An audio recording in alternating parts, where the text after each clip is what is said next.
Hola, ¿qué tal? Muy buenos días a todos. Bienvenidos a esta nueva emisión de Reporte de Mercado con Equity. Mi nombre es Daniel Mejía, analista de mercados financieros para el broker en la región Latinoamérica y nuevamente les doy la más cordial bienvenida. Como siempre, comentar que el presente material es con fines informativos y educativos y no debe considerarse como un consejo de inversión, señales de trading ni nada por el estilo. Se trata de una visión de mercado personal, esperando esto les pueda resultar de valor. Comentar también que los productos ofertados por Equity Latam contratos por diferencia, se trata de instrumentos de alto riesgo, debido a que utilizan un considerable apalancamiento, por lo tanto, para poder operarlos se requiere una conciencia plena de cómo funcionan, así como un conocimiento de mercado y de trading suficiente para poder hacer una gestión asertiva. Vamos a comentar rápidamente temas de calendario económico, la revisión de los mercados implícitos y también pues el resumen de lo que pasó en la semana en cuanto a movimientos importantes, ¿vale? Hablar primero que nada de los tipos de interés de referencia en el Banco de Inglaterra.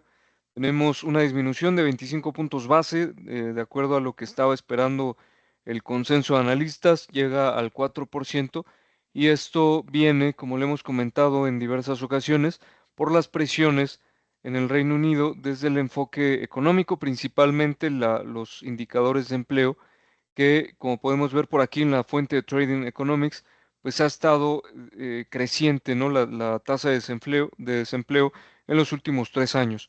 A pesar de que el Reino Unido pues ha tenido cierta estabilidad en su crecimiento económico, la tasa de desempleo y ciertos factores económicos pues han reflejado complicaciones en cuanto a la actividad y el desarrollo económico en los últimos periodos y por lo tanto, pues esto ya ha presionado de forma considerable al Banco de Inglaterra, a pesar de que la tasa de inflación aún se mantiene en niveles relativamente elevados en comparación con lo que sería el target, ¿no? Del Banco de Inglaterra. Vemos que la tasa de inflación se encuentra en 3,6% y lo que sería el core inflation o la tasa subyacente de inflación que excluye precios de energía y alimentos aún se encuentra en niveles pues considerablemente elevados, ¿no? 3,7% por encima del objetivo, de igual manera, y por lo tanto pues vemos este comportamiento. Sin embargo, a pesar de que estos niveles o esta decisión de política monetaria no favorece teóricamente a la libra esterlina, hemos visto que en los últimos 5 días pues se mantiene claramente la tendencia creciente y esto habla sobre todo pues de la debilidad del dólar, ¿no? Por todo el tema de incertidumbre que mantiene, principalmente por la política comercial, ¿vale? Entonces, esto sería como uno de los argumentos, o más bien una de las noticias más importantes que tenemos entre ayer y hoy. El día de hoy pues es 8 de agosto del 2025 y esto estamos viendo la revisión del día de ayer jueves y el día de hoy viernes. ¿Vale? Hablando de México, vemos que los niveles de inflación se presentaron en desaceleración, ¿vale? Con movimientos menores a datos previos por debajo de estimaciones, 3,51% en la tasa de inflación general y en la tasa de inflación subyacente en México vemos que hay una ligera desaceleración hacia el 4,23%. A pesar de que en ambos casos pues, la tasa se encuentra por encima del target, al final vemos que sobre todo en el caso de la inflación en el país en los últimos periodos, vamos a ver por acá, o sea, un poco más del último año, ¿no? Los últimos 2 años aproximadamente, claramente la tendencia es bajista, decreciente, y esto habla muy bien del comportamiento o del control monetario, el control de precios que ha llevado el Banco de México, que de hecho a través de esta desaceleración, pues ha tenido cada vez más argumentos para disminuir los tipos de interés de referencia y tratar de impulsar un tanto más la economía. Por lo que esta semana también el Banco de México decidió bajar los 25 puntos básicos que esperaba el mercado para llevar su tasa al 7,75%, ¿vale? Cada vez con un diferencial menor entre la tasa del Banco de México y la tasa de la Reserva Federal. Y a pesar de que esto también teóricamente pues implicaría una probable depreciación para el peso mexicano, estamos viendo que no. El peso mexicano esta semana se ha apreciado en esta tendencia, como podemos ver por aquí, llegando a alcanzar los 18,93 pesos por dólar y actualmente apoyándose en los 18.54 pesos por dólar. Esto habla mucho nuevamente de la debilidad del dólar por su incertidumbre y otros aspectos que posteriormente pues vamos a estar analizando con todos ustedes con material que hemos estado eh, investigando, ¿no? Para irlo reflejando. Y también habla pues de este buen desempeño de control macroeconómico, visto principalmente por la tasa de inflación, la tasa de desempleo que en México pues es una de las más bajas en el mundo, prácticamente. Vemos por acá en el comparativo de Trading Economics, se encuentra la tasa de desempleo en 2.7%, o sea, es una de las tasas pues más fuertes, ¿no? A nivel global, y también otros aspectos macroeconómicos importantes en México que han ayudado a sobremanera pues a lo que es la apreciación de su divisa, ¿no? De la divisa de este país. Entonces, vemos ese comportamiento. Vemos también en el calendario económico datos de empleo en Canadá, en este caso pues son negativos, digamos, ligeramente pesimistas. La tasa, sin embargo, la tasa de desempleo se presenta ligeramente por debajo de la estimación, se mantiene en 6.9%, pero el cambio en el empleo muestra contracción. Vemos que esto no es nuevo, ya hay varios momentos en los que se ha mostrado contracción, pero sobre todo pues ver la magnitud, ¿no? El cambio en el empleo que se esperaba positivo, pues se presenta considerablemente por debajo de estimaciones. Y en el caso de la tasa de desempleo, vemos cómo pues le ha costado, ¿no? En los últimos 5 años, por ejemplo, la tendencia es creciente claramente en el país, llegando hacia el 6.9% y cada vez se aleja más la tasa de desempleo de los niveles mínimos históricos en el país norteamericano, ¿vale? Aquí vamos a ver el dólar canadiense, cómo se ha comportado, bastante lateral en la última semana y incluso con alguna apreciación contra el dólar estadounidense. Nuevamente, pues con la explicación primordial de la debilidad generalizada del dólar por toda esta incertidumbre macroeconómica que hemos tenido, ¿vale? Entonces, vamos a ver por acá.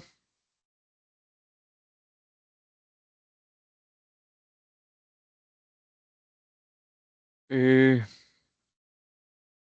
Eso sería, de hecho, dentro de los más relevantes. Estamos viendo de fondo la fuente TradingView y también comentar, pues, alguna revisión generalizada importante en Estados Unidos. Vemos los índices muy cercanos a los máximos históricos, ¿vale? Estamos viendo velas de 2 horas que nos acercan al corto y mm, mediano plazo de los últimos meses.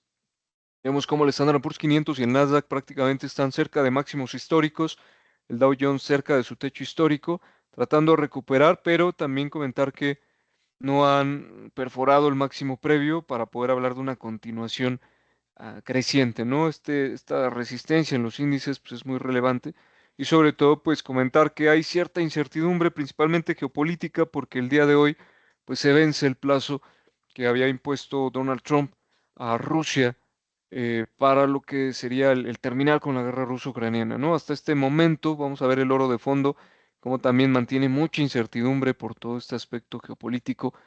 Hasta este momento Rusia pues, se mantiene firme en no aceptar ningún tipo de amague, ningún tipo de amenaza, ningún tipo de coerción y pues ellos simplemente mencionan que no van a permitir que, que ni Estados Unidos ni ninguna economía o ningún país pues venga a amedrentar, pero también comentar que en la semana hubo una reunión en Rusia, de hecho, de representantes, bueno, más bien de personas dentro del gobierno estadounidense, dentro del gobierno ruso y representantes estadounidenses, precisamente en este país, para hablar pues de lo que sería muy probablemente algún acuerdo. Muy probablemente lo vamos a conocer el fin de semana, por lo tanto hay que estar muy atentos. El oro refleja incertidumbre en este aspecto porque no es un tema menor, ¿verdad? Estamos hablando de dos de las potencias económicas y armamentistas más importantes a nivel global y por lo tanto pues es un tema relevante, ¿no? El petróleo bastante lateral, también el petróleo, perdón, y el oro bastante laterales. En este caso vemos la referencia del Brent, tratando de disminuir, pero manteniendo los diversos pisos de mediano plazo que vemos por aquí en los contratos de futuros del NYMEX. y por lo tanto, pues nada está dicho en cuanto a una perforación, porque de hecho no ha perforado el nivel como tal, ¿no? Vemos que ambos contratos mantienen todavía el precio cerca de estos niveles de piso, y por lo tanto, pues probablemente también el fin de semana esta información pueda dar alguna coyuntura importante para lo que sería el precio, ¿no? De estas materias primas. Vemos por ahí el dólar index que mantiene su tendencia decreciente, no ha podido superar resistencias, aunque también mantiene un piso de largo plazo que vemos por aquí en los 97 puntos, por lo tanto se encuentra entre niveles de oferta y demanda importantes, ¿vale? El euro dólar manteniendo incrementos, pues importantes, ya lo habíamos comentado, la libra también con movimientos ascendentes. Los que se encuentran un tanto lateralizados es el yen japonés, el dólar canadiense, y el franco suizo, pues también con movimientos de apreciación gradual en los últimos periodos, ¿no? Muy buen desempeño. El peso mexicano, pues ya lo habríamos visto con esta buena apreciación de los últimos meses. El Bitcoin superando máximos históricos, haciendo un retesteo y recuperando los 116,000 con una buena estructura creciente en el corto plazo. Y los índices europeos, pues muy laterales, ¿no? Esperando también más información, aunque el IBEX muy cerca de niveles históricos, prácticamente de máximos históricos, ¿no? El IBEX, esta zona que está ya cada vez más cerca, incluso en velas de 1 hora o de 2 horas. Estamos hablando de un hito, ¿no? Por muchos años el IBEX no ha podido llegar a esa zona y está muy cerca el índice de bursátil español. Entonces, buen desempeño, aunque con cierta lateralidad, lo que sería estos índices. En México, también, pues, el comportamiento muy correlacionado con lo que están haciendo los índices estadounidenses, cerca de máximos históricos, aunque también, pues, con cierta incertidumbre, ¿no? De lo que implicaría principalmente el impacto arancelario para las diversas industrias, como la automotriz, ¿no? Que es una industria muy integrada entre México y Canadá, ¿vale? Esos serían como dentro de los activos más observados por los clientes de Equity Latam, por lo tanto, con esto haríamos la revisión. Y por último, vamos a ver lo que sería el resumen, ¿verdad? A través de Finviz de cómo se han comportado los mercados, el mapa general del performance de la última semana. Prácticamente hay recuperación tanto en Estados Unidos como podemos ver por aquí como en el mundo, después de que la semana pasada, el viernes, pues hubo una disminución importante por el tema de aplicación de aranceles recíprocos, ¿no? Por parte de Estados Unidos. Entonces, esta semana ha sido de recuperación. Sin embargo, pues por ahí nada más tener los focos de incertidumbre en el aspecto geopolítico que comentamos entre Rusia y Estados Unidos, saber si hay algún acuerdo que pueda minimizar o disminuir en gran medida las tensiones entre Estados Unidos y Rusia, o saber si el no acuerdo pues puede implicar alguna escalada entre estas dos potencias. Por otro lado, pues también conocer o más bien hacer el énfasis, ¿verdad? Que esto no es un tema como que el tema de los aranceles ya se haya esfumado, ¿no? De hecho, esta semana, como vimos el día miércoles, hubo nuevas amenazas hacia probables aranceles por aplicar a la industria farmacéutica, importaciones estadounidenses, y de hasta el 250% es lo que hablan las diversas fuentes, y aranceles aproximadamente del 100% para la industria de semiconductores, en un aspecto pues claramente no menor y que de implementarse pues agravarían muchísimo toda la situación de política comercial y obviamente de afectación a cadenas de suministro, ¿vale? Vamos a estar muy pendientes sobre eso, obviamente. Por el día de hoy es todo. Cuídense mucho. El día de hoy fue una sesión pues, muy concisa por temas de agenda. Entonces, cuídense mucho, los invitamos a nuestras redes sociales, que estén muy bien, les agradecemos su tiempo con nosotros y pues los invitamos a nuestras próximas emisiones y les deseamos un excelente fin de semana. Cuídense mucho, que estén muy bien y nos estamos viendo en próximas emisiones. Gracias.